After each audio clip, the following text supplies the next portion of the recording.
I have 4 children you've never met.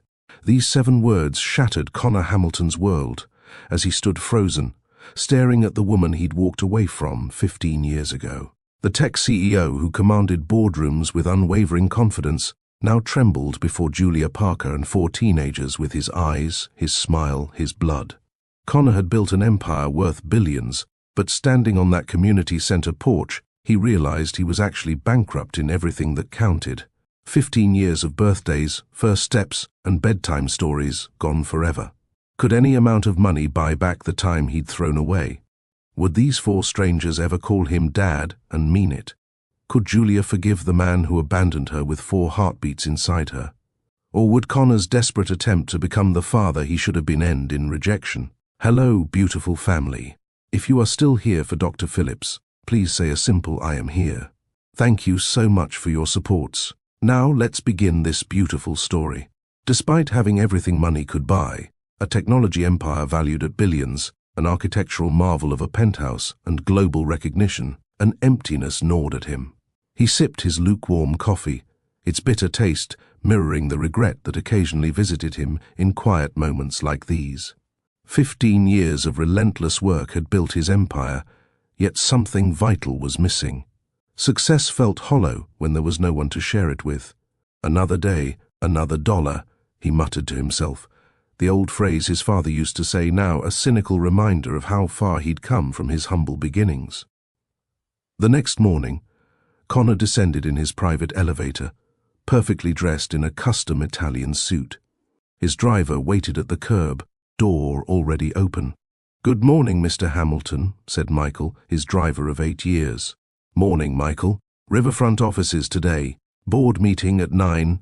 As the luxury sedan glided through morning traffic, Connor scrolled through emails on his tablet. A notification from a local news app caught his attention. Normally he ignored these, but a familiar name jumped out at him. Local hero, single mother, successfully raises quadruplets against the odds. The headline alone made him pause, but the accompanying photo froze the blood in his veins. Julia Parker, his Julia, stood smiling, surrounded by 4 teenagers. His finger trembled as he enlarged the image. 2 boys and 2 girls, all around 15 years old, all with his distinctive green eyes. "Michael," Connor's voice cracked. "Change of plans. Take me to Hope Haven Community Center instead." "Sir? The board meeting. Cancel it." Connor could barely hear his own voice over the thundering of his heart. "Family emergency. Family emergency." The words felt foreign on his tongue. He had no family. Not since. Memories flooded back. Julia's voice on the phone 15 years ago, breaking with emotion. He'd been so wrapped up in securing his first major investment deal that he'd barely listened. She was pregnant. That much he'd understood. But in his fear and ambition, he'd made the worst decision of his life. "I can't do this right now, Julia. The timing is all wrong. Maybe after the company takes off." He'd transferred money to her account, assuming that would solve the problem. Days later, divorce papers arrived. He signed them without contesting, believing he was doing what was best for both of them. Had she said she was carrying multiple babies? Had he been so self-absorbed that he missed this crucial detail? Or had she not known herself at that early stage? The car pulled up to a modest brick building. Hope Haven Community Center read a simple wooden sign. Children's laughter drifted from an open window. "Wait here," Connor told Michael, his legs unsteady as he stepped onto the sidewalk. A mural decorated one wall of the center, vibrant colors depicting children holding hands across a rainbow bridge. Connor approached the entrance, heart hammering against his ribs. Through the open doors, he saw a gathering in the main room. A small celebration appeared to be underway. And there she was, Julia, moving among the guests with practiced ease, her smile warm and genuine as she spoke with community members. She looked different yet the same. Her blonde hair was shorter now, brushing her shoulders instead of cascading down her back. Laugh lines framed her eyes that had once looked at him with such love. She wore simple jeans and a Hope Haven t-shirt, a far cry from the corporate attire she'd worn when they first met at his startup's launch party. Before Connor could retreat or advance, a teenage boy appeared in the doorway. Tall and lanky with familiar green eyes, he stared at Connor with curious intensity. "Can I help you?" the boy asked, his voice deepening but not yet fully matured. Connor opened his mouth, but no words emerged. This was his son, his flesh and blood. The boy had Connor's jawline, his mother's nose. "Noah, who are you talking to?" A girl appeared beside the boy, followed by two more teenagers, another boy and girl. Quadruplets, all with his eyes. Connor swayed slightly. I'm looking for Julia Parker, Mom," called the second boy, turning back toward the room. "Someone's here for you." Julia appeared behind her children, wiping her hands on a small towel. "What is it, Lucas? We're about to cut the—" She froze when she saw Connor. The towel slipped from her fingers. Connor. His name escaped her lips as barely a whisper. "Hello, Julia." Connor's voice trembled. "It's been a long time." The four teenagers looked between their mother and this stranger, confusion evident on their faces. "Kids," Julia said, her voice strained but controlled, "could you please go help Mrs. Chen with the refreshments? I need to speak with this gentleman." "But Mom," began one of the girls. "Please, Mia, just for a few minutes." The children reluctantly retreated, casting curious glances over their shoulders. Julia stepped onto the porch, closing the door behind her. Her composure was remarkable, but Connor could see the slight tremor in her hands. "What are you doing here?" she asked quietly. "I saw the article about you and the quadruplets." Connor's voice caught. "Julia, are they—" "Yes." Her response was clipped. "They're yours. All four of them." Connor leaned against the porch railing for support. "Why didn't you tell me?" Fire flashed in Julia's eyes. "I did tell you. You were too busy becoming a tech mogul to listen. And then you made it abundantly clear you wanted no part of it." "I never knew there were four of them," Connor whispered. "Would it have made a difference?" Julia challenged. "One child wasn't worth staying for. Would four have changed your mind?" Her words cut deep because they contained truth. Connor had no defense. "What are their names?" he asked instead. Julia's expression softened slightly. "Noah is the oldest, by 2 minutes. Then Mia, Lucas and Ava. They're beautiful, Julia. You've done an amazing job." "I had no choice," she replied. "But they are amazing kids." Connor swallowed hard. "I want to meet them. Properly." Julia crossed her arms. "Why? After 15 years, why now?" "Because I was wrong," Connor admitted, his voice breaking. "So terribly wrong. I've made millions, but I've never been happy. Not really. And seeing them, seeing you, I realize what I threw away." Julia studied him, searching for sincerity or manipulation. Connor stood before her, stripped of his corporate armor, just a man facing the consequences of his choices. The door opened, and all four teenagers spilled out onto the porch. "Mom," said Noah, clearly the spokesman, "we couldn't help overhearing. Is this guy really our father?" Julia sighed, shooting Connor a look that clearly said, "This is on you." Connor took a deep breath. "Yes, I'm your father, though I haven't earned that title." He looked at each of them in turn. "My name is Connor Hamilton, and I'm so sorry I haven't been here." "The Connor Hamilton?" asked Lucas, eyes widening. "The tech guy? Tech Fusion CEO?" Connor nodded uncomfortably. "Cool," Lucas exclaimed, then quickly tempered his enthusiasm at his mother's sharp glance. Ava, the quietest of the four, studied Connor with searching eyes. "Why did you leave us?" The simple question hit Connor like a physical blow. "I was scared," he admitted, "and selfish. I thought my company was the most important thing in my life." He met Julia's gaze. "I was wrong." Mia stepped forward. "Are you back now? Like, for good?" "That's not for me to decide," Connor replied carefully. "That depends on your mother and on all of you." Julia's expression remained guarded, but something in her eyes had shifted. "Perhaps," she said carefully, "we could start with dinner. Tomorrow night, at our house." She looked at her children. "If that's what you all want." Four heads nodded in unison. "I'd be honored," Connor said, emotion threatening to overtake him. As he prepared to leave, Noah approached him awkwardly. "So, should we call you Dad, or—" "You can call me Connor for now," he replied gently. "I need to earn Dad." He exchanged contact information with Julia, promising to arrive at 6 the next evening. As his car pulled away, Connor looked back at the 5 figures standing on the porch, the family he never knew he had. Tears blurred his vision as Michael navigated back toward the city center. "Are you all right, sir?" Michael asked, concern evident in his voice. "No," Connor replied honestly. "But I think, for the first time in 15 years, I might be heading in the right direction." Connor sat in his car outside the modest 2-story home, clutching a bouquet of lilies, Julia's favorite flowers from years ago, and 4 wrapped packages. He'd spent hours selecting gifts that might appeal to teenagers he knew nothing about. For Noah, a high-end drone. For Lucas, a coding kit. For Mia, wireless headphones. For Ava, an art tablet. Would they see these presents as genuine gestures or transparent attempts to buy affection? His watch read 5:55 p.m. After 15 years of absence, being precisely on time seemed crucial. The front door opened before he reached it. Ava, the quietest of the quadruplets, stood in the entryway. Up close, Connor noticed her freckles, just like Julia's, scattered across her nose. "Hi," she said softly. "Mom's finishing dinner." "Thank you, Ava," Connor replied, stepping inside. He offered her the flowers. "Could you give these to your mother?" Ava accepted them with a shy smile and disappeared into the kitchen.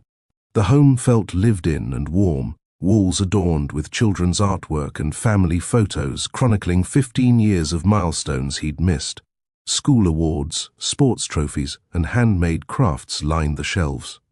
Connor's throat tightened at a framed photo of 4 gap-toothed 7-year-olds blowing out birthday candles. 7 birthdays, he whispered to himself. 15 Christmases, first days of school. 60 report cards, came Julia's voice from behind him. She stood wiping her hands on a kitchen towel, Ava at her side with the lilies. 4 first steps, 4 first words, 4 chickenpox outbreaks. Connor turned, unable to mask his regret. "Julia, dinner's ready," she interrupted, her tone neutral but not cold. "Kids, table." Thundering footsteps announced the arrival of the other 3 teenagers.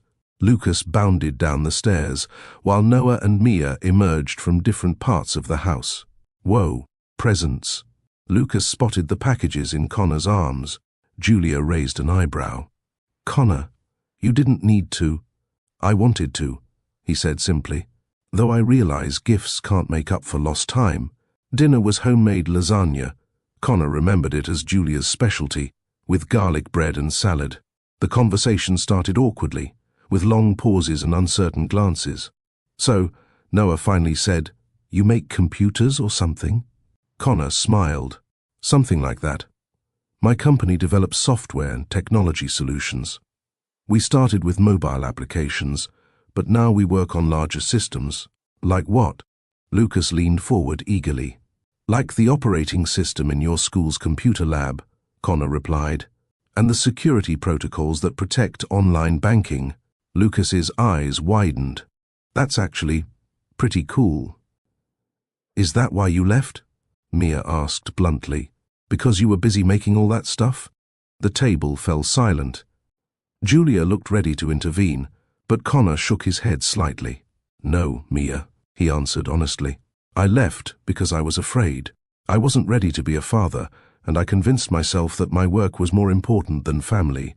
He met Julia's eyes briefly. "It was the biggest mistake of my life."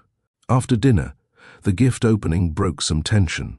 Noah's drone especially was a hit, and soon all 4 teenagers were in the backyard testing it, their excited voices drifting through open windows.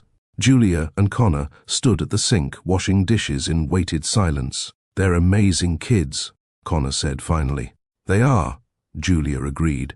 "Smart, kind, resilient. They get that from you." Julia handed him a plate to dry. "The stubbornness is all you, especially Noah." Connor smiled, then grew serious. "Julia, I know I have no right to ask, but May I be part of their lives, in whatever capacity you're comfortable with.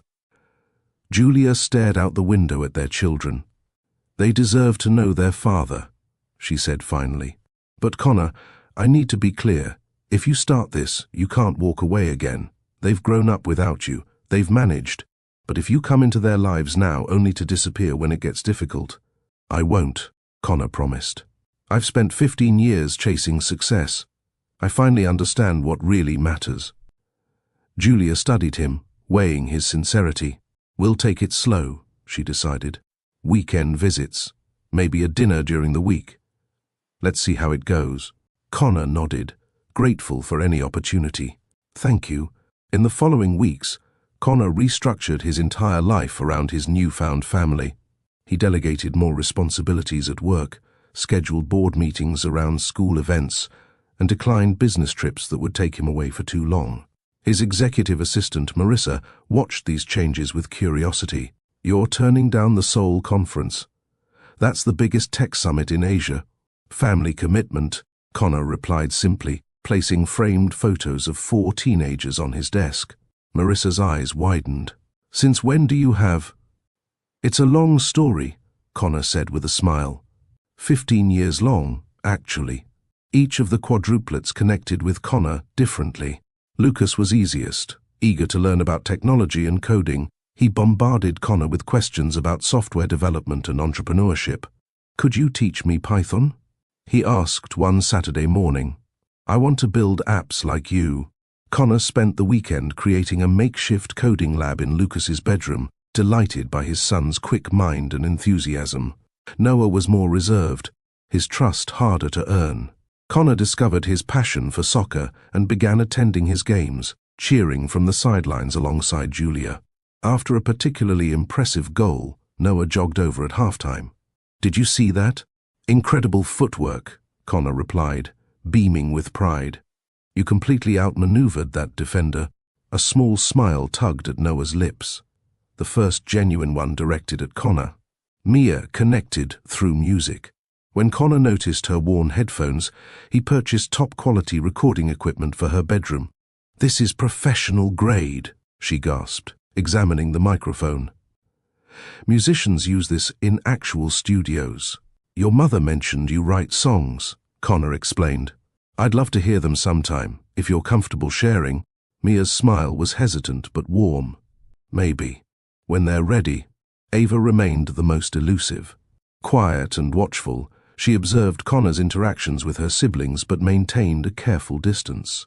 Connor noticed her talent for art but struggled to find common ground. One evening, after the others had gone to bed, Connor found Ava sketching in the living room. May I? He asked, gesturing to the space beside her on the couch. Ava nodded, continuing her drawing, a detailed portrait of her siblings. You have remarkable talent, Connor said softly. Your attention to detail is extraordinary. Mom says I get that from you, Ava replied, not looking up. She says you always notice things others miss. Connor felt a surge of emotion at this unexpected connection. She remembers that about me. Ava finally met his gaze. She remembers everything about you. She kept all your letters. Letters? Connor's brow furrowed. I never sent any letters. Ava's expression shifted to confusion. But there's a box in her closet, with your name on it. The conversation nagged at Connor for days. During their next family dinner, while the children were clearing the table, he quietly asked Julia about it. Ava mentioned letters, he said carefully. From me, but I never... They weren't from you, Julia interrupted, her cheeks flushing. They were to you. Letters I wrote but never sent, especially during that first year. Connor's heart constricted. Would you let me read them? Julia hesitated, vulnerability flashing across her face. They're private, Connor. Raw. I was angry and heartbroken and overwhelmed with 4 newborns. I understand. He nodded, respecting her boundary. I just thought they might help me understand what you went through. Later that evening, as Connor prepared to leave, Julia handed him a small wooden box. Just the first few, she said quietly. The others are too personal. Connor stayed up all night reading Julia's unsent letters. Her beautiful handwriting, once so familiar, now documented the hardest year of her life. Dear Connor, the babies came early. 4 perfect tiny humans who each have your eyes. The doctors say they're healthy despite being premature. I named them Noah, Mia, Lucas, and Ava. I wish you could see them. Connor. Lucas smiled today. A real smile, not just gas. I caught myself reaching for the phone to tell you before remembering you chose not to be part of this. It's 3 a.m. All 4 are crying at once. I haven't slept more than 2 hours straight in weeks. My mother helps when she can, but she's getting older. I'm so tired I can barely see straight. In my darkest moments, I understand why you left. Tears streamed down Connor's face as he read about Julia's struggles, her triumphs, her loneliness. The next morning, he arrived at her house early, eyes red-rimmed from crying and lack of sleep. Julia opened the door in her bathrobe, surprised to see him. Connor, it's 6:30 in the morning. I read them, he said, voice raw with emotion. Julia, I had no idea. What you went through, what I put you through. It was a long time ago, she said softly, but her own eyes glistened. I can never make up for it, Connor continued, but I want to try. Not just with the kids, but with you too. You deserved so much better. Julia's composure wavered. For the first time since his return, she allowed herself to cry in front of him. Connor hesitantly reached out, and when she didn't pull away, he gently wrapped his arms around her. They stood in the doorway, the morning sun washing over them as 15 years of pain began, ever so slightly, to heal. The following weekend, Connor surprised the family with news. I've purchased the vacant building next to Hope Haven, he announced during dinner. 5 pairs of eyes stared at him in confusion.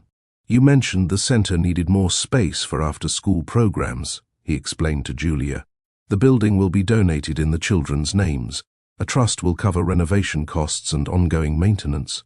That's incredibly generous, Julia replied, clearly stunned. It's not generosity, Connor corrected gently. It's responsibility. I've missed 15 years of child support. This doesn't begin to cover it. We don't need your money, Noah said, a hint of his earlier guardedness returning. I know you don't, Connor acknowledged. Your mother has done an amazing job providing for you. This isn't about money, it's about supporting something that matters to all of you. Later, as they toured the empty building, imagining its potential, Lucas nudged Connor's arm. So, does this mean you're sticking around, like permanently? Connor met Julia's gaze across the room, where she was showing Ava possible spaces for an art studio. Something unspoken passed between them. Not forgiveness exactly, but possibility. If you'll have me, Connor replied, I'd like nothing more. That night, Connor helped tuck the younger children into bed, a privilege he never thought he'd experience. As he turned to leave Lucas's room, his son called out, Hey Connor, I was thinking, would it be okay if I started calling you Dad? Connor's heart swelled almost painfully. I would be honored, he managed to say before emotion closed his throat. Outside in the hallway, he found Julia waiting, having overheard the exchange. 1 down, 3 to go, she said with a small smile. They're worth waiting for, Connor replied. All of you are. As summer faded into autumn, Connor settled into a tentative rhythm with his newfound family. Weeknight dinners and weekend outings became the highlight of his existence. Board meetings and quarterly reports, once the central focus of his life, now felt like interruptions to what truly mattered. The renovation of the building next to Hope Haven progressed rapidly. Connor hired the best contractors in the city, but insisted that Julia and the children have final say on all design decisions. The project became a family affair, with each quadruplet contributing ideas for the space. We could add a recording studio for community music lessons, Mia suggested one afternoon, as they toured the construction site.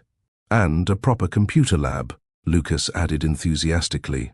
With 3D printers and VR equipment, Noah wanted a full gymnasium for basketball and indoor soccer, while Ava envisioned a light-filled art studio with north-facing windows.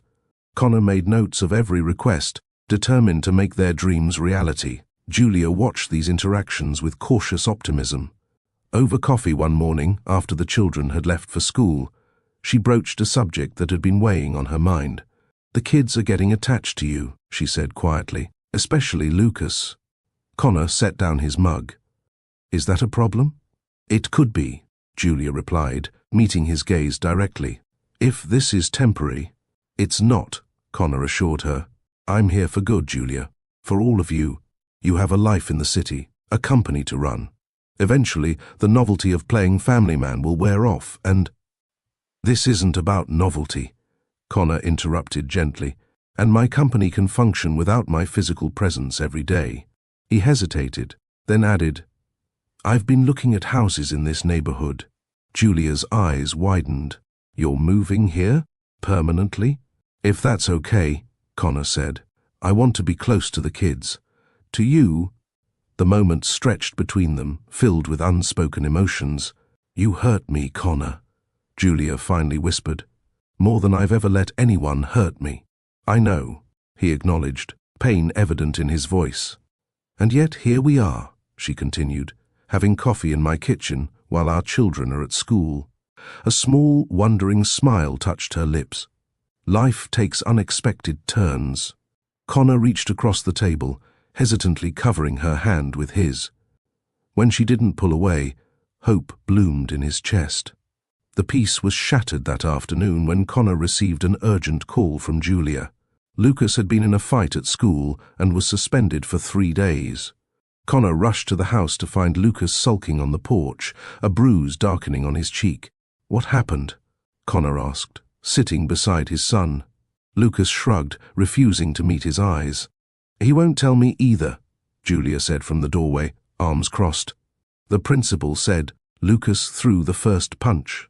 Connor studied Lucas's posture, defensive, embarrassed, angry. "Everyone else gone?"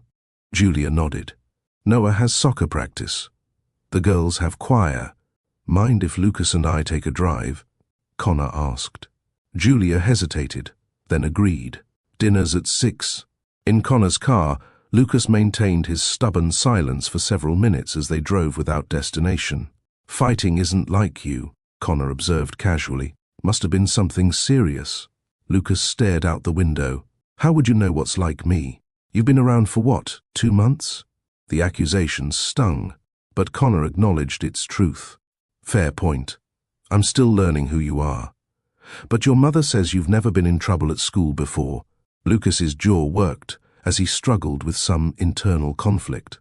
Finally, he burst out, "Ryan Hutchins said you only came back because Mom must have blackmailed you.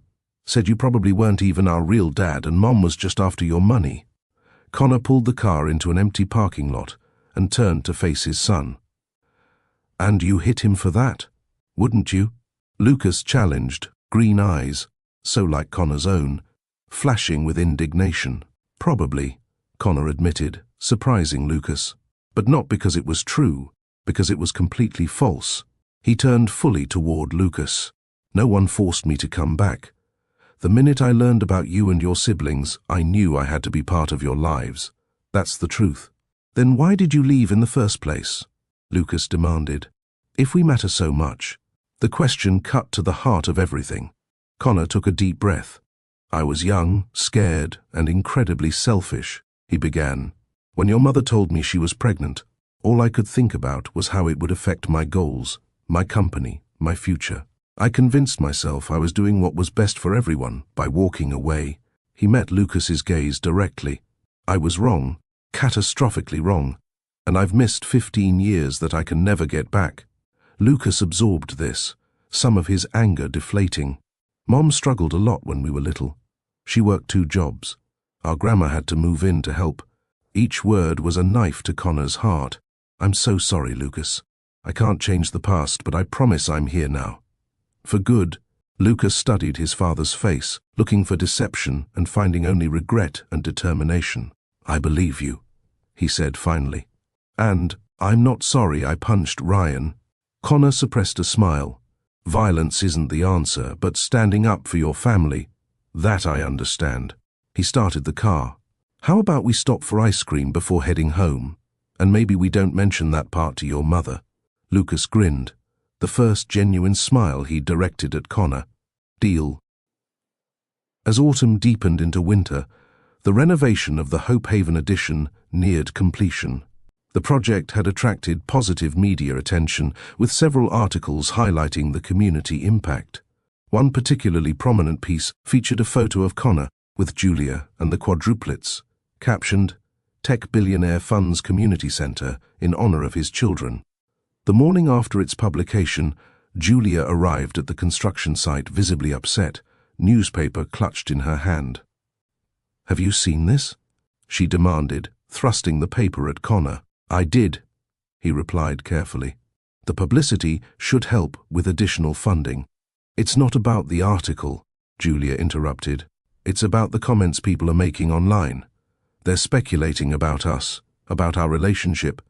The children are getting messages from strangers." Connor paled. "I never considered how the publicity might affect them." "I'm sorry, Julia. Noah came home yesterday asking if we were getting back together. Apparently his classmates have been teasing him about it." Connor ran a hand through his hair. "What did you tell him?" Julia's expression softened slightly. "I told him that we're figuring things out, that families come in many forms." "Are we?" Connor asked quietly. "Figuring things out?" Before Julia could respond, Noah and Mia burst into the room, excitement evident on their faces.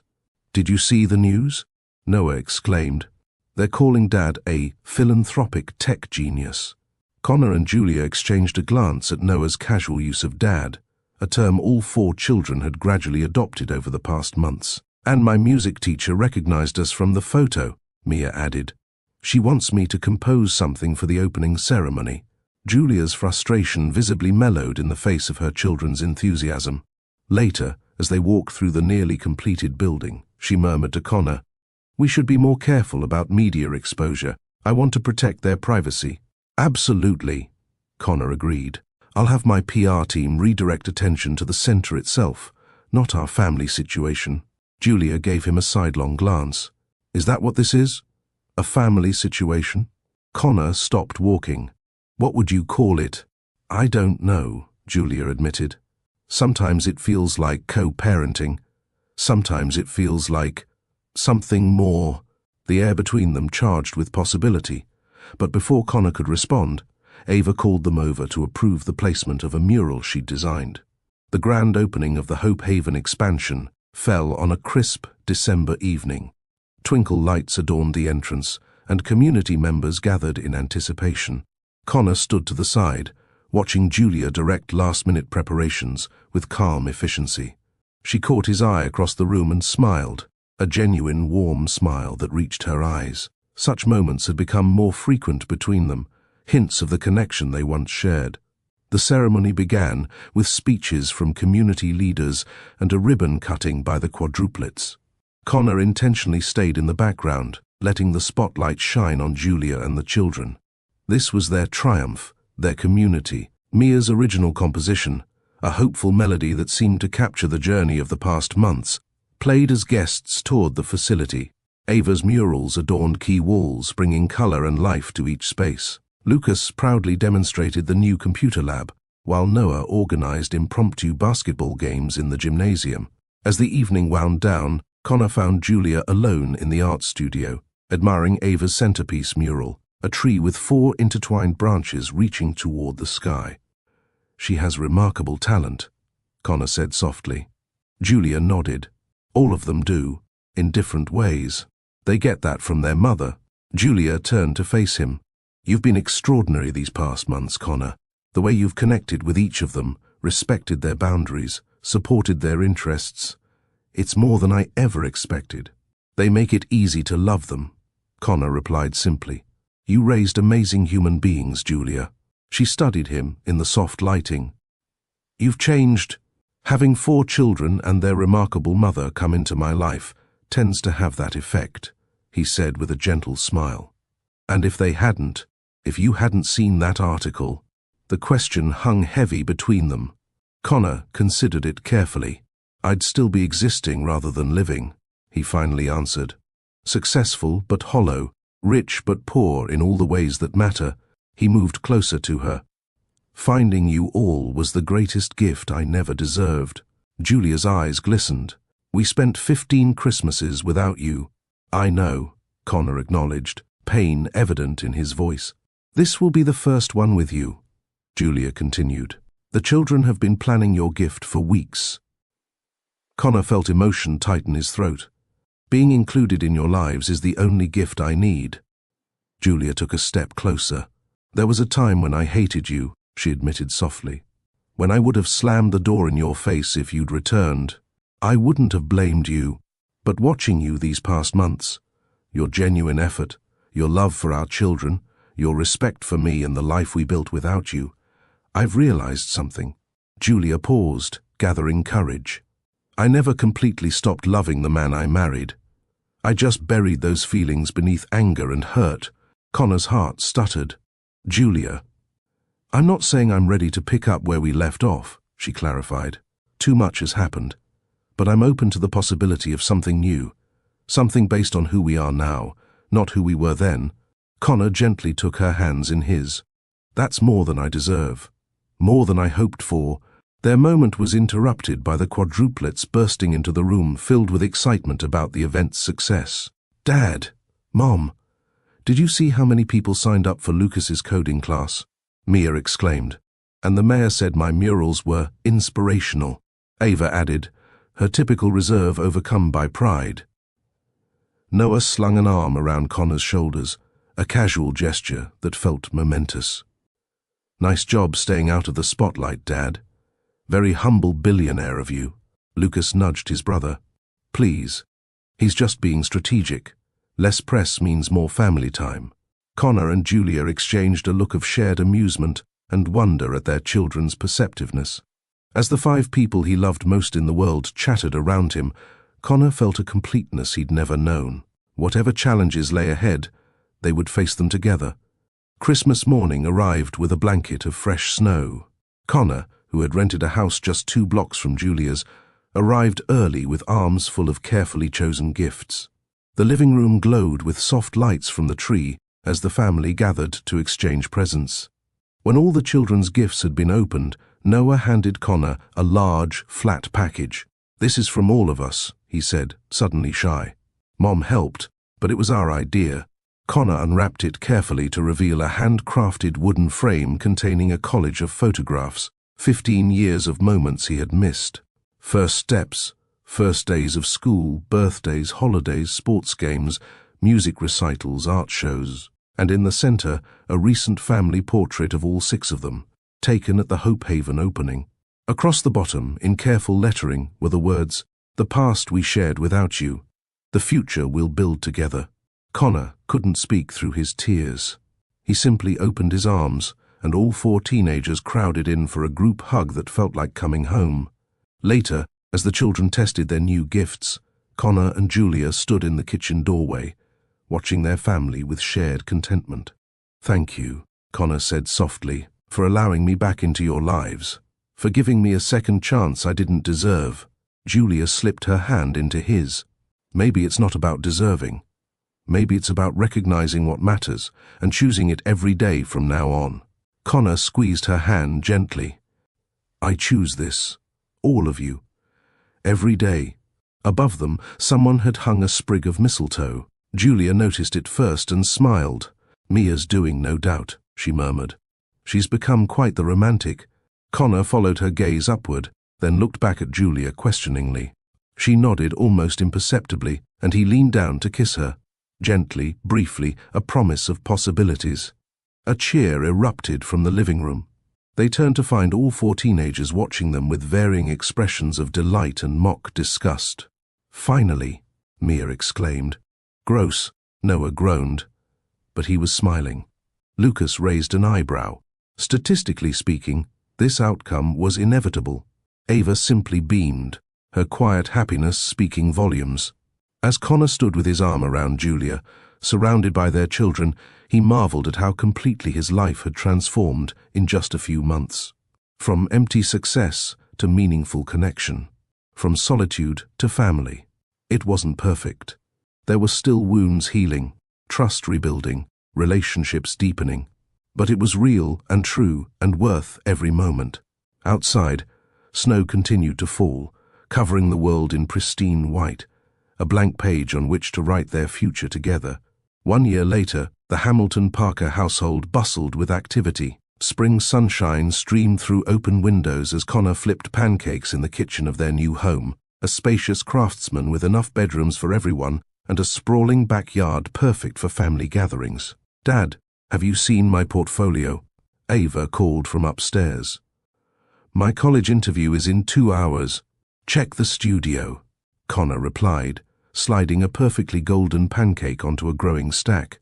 "Next to your sketchbooks." The past year had transformed them all. After months of careful consideration, Julia had agreed to sell her modest home, and Connor had sold his sterile penthouse. Together, they purchased this warm, welcoming house halfway between Hope Haven and the Quadruplets High School, a fresh start on neutral ground. Julia appeared in the doorway, hair damp from the shower, looking more relaxed than Connor had seen her in years. "You're making your famous chocolate chip pancakes," she observed with a smile. "Special occasion?" Connor leaned over to kiss her cheek. 1 year since the opening of Hope Haven's expansion. 1 year since our first kiss under the mistletoe. Seemed worth celebrating. Julia's eyes softened as she wrapped her arms around his waist from behind. "Has it really been a year already?" "Best year of my life," Connor replied, covering her hands with his free one. Their peaceful moment was interrupted by Lucas thundering down the stairs, laptop in hand. "Dad, the acceptance letters are out. MIT posted them at midnight." Connor and Julia exchanged alarmed glances. Lucas had applied to his dream school, Connor's alma mater, but had been too nervous to check the results. "Did you look?" Julia asked gently. Lucas shook his head, holding out his computer with trembling hands. "I can't." "You do it." Connor set down his spatula and took the laptop. Heart pounding, he logged into the admissions portal. The message loaded, and his face broke into a wide grin. "Lucas James Hamilton Parker," he read aloud. "We are pleased to offer you admission to the Massachusetts Institute of Technology class of 2030. The rest of the message was drowned out by Lucas's whoop of joy. He launched himself at Connor, nearly knocking him over with a fierce hug. Julia joined them, eyes brimming with happy tears. "You did it, buddy," Connor said, voice thick with emotion. "I'm so proud of you." "We both are," Julia added. "Your hard work paid off." Lucas grinned, running a hand through his hair, a gesture so like Connor's that it made Julia's heart skip. "I need to call Grandma and text my friends." He dashed off, leaving his parents smiling in his wake. "He'll be across the country," Julia said softly. "I never thought I'd have to face empty nest syndrome with all 4 leaving at once." Connor squeezed her hand. "We'll get through it together. And hey, we can turn their rooms into hobby spaces," he teased. "Bold of you to assume Noah will fully move out." Julia laughed. "That boy will follow his stomach home every chance he gets." As if summoned by mention of food, Noah appeared, hair rumpled from sleep. "I smell chocolate chip pancakes," he announced, making a beeline for the stack. "Wait for everyone," Connor chided, swatting Noah's hand away playfully. "Dad," Noah groaned, "I have practice in an hour. Coach is running drills all morning." The athletic scholarship offers had started arriving for Noah last month. UCLA, Duke, Michigan, all competing for the soccer star. The decision weighed on him, though he hid it well beneath his easygoing exterior. Mia bounced into the kitchen next, already dressed in rehearsal clothes, hair pulled back in a neat bun. "Morning. Lucas just told me about Mitty. That's amazing." She hugged her brother as he returned to the kitchen, phone in hand after calling their grandmother. Mia's own future was taking shape as well. Juilliard had shown interest after her original composition won a prestigious Young Composer Award. Ava finally joined them, portfolio clutched tightly to her chest. Rhode Island School of Design was interviewing her today, her top choice for pursuing fine arts. Connor looked around the kitchen at his family, all here, all thriving, and felt a swell of gratitude so powerful it nearly overwhelmed him. He caught Julia's eye across the chaos, and she smiled, clearly feeling the same. Before everyone scatters, Connor announced, raising his coffee mug, I want to propose a toast to Lucas and his MIT acceptance, to all of you and your amazing futures, and to your mother, who made everything possible. The quadruplets raised their juice glasses as Julia blushed. To Mom, they chorused. And to Dad, Mia added softly, for finding his way back to us. After breakfast, the house emptied quickly. Noah left for practice, Mia for rehearsal, and Connor drove Ava to her interview.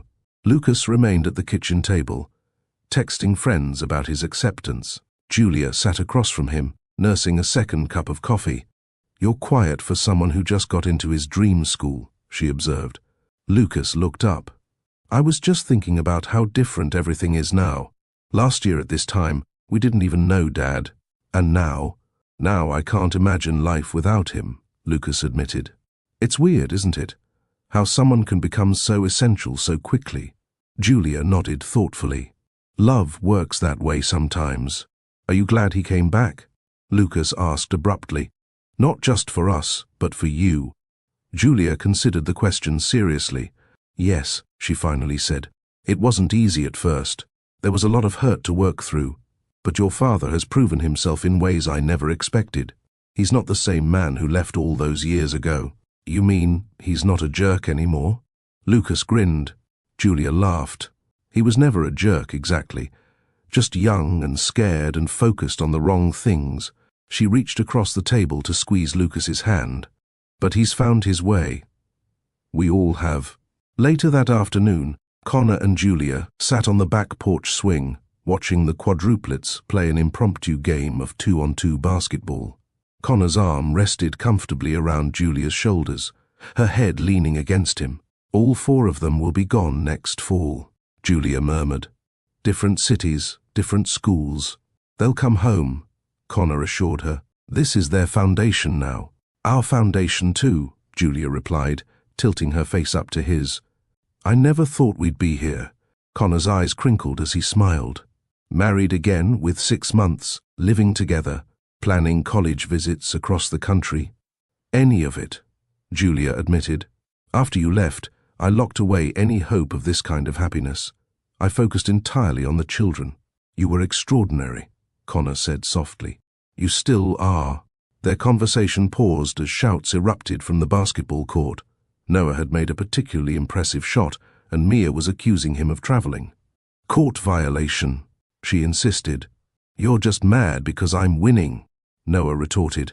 Actually, Lucas interjected, according to the official NBA rulebook, nobody cares about the rulebook in a backyard game.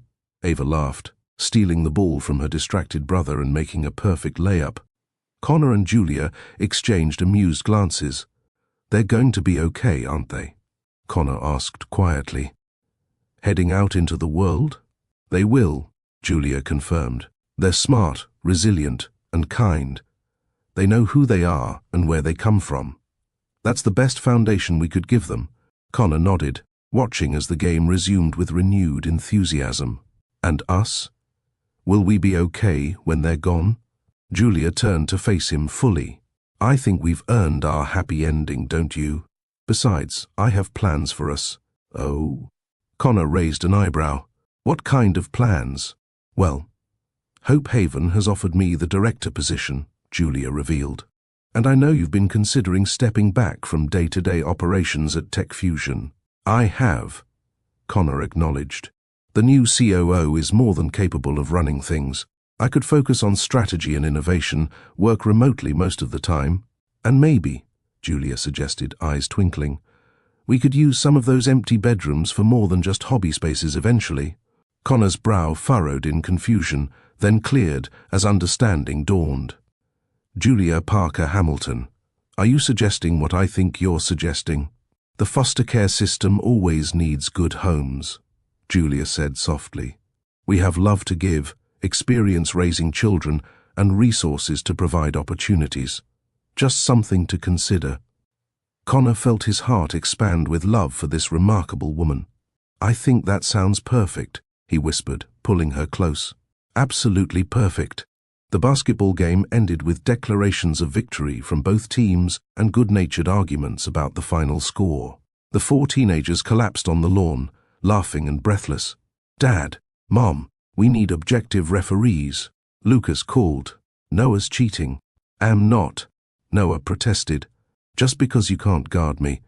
"Children," Julia called back with fond exasperation, "save your energy. We're grilling tonight, and Connor's parents will be here in an hour." This announcement prompted a mass exodus, as all 4 teens rushed inside to shower and change. Connor's parents had become beloved grandparents over the past year, making up for lost time with enthusiastic dedication. In the sudden quiet, Connor turned to Julia. "Have I told you today how much I love you?" "Only twice," she replied with a smile. "You're falling behind schedule." Connor laughed, pulling her to her feet and into his arms. "Julia Parker Hamilton, love of my life, mother of our incredible children, my partner and my heart. I love you more than words can express."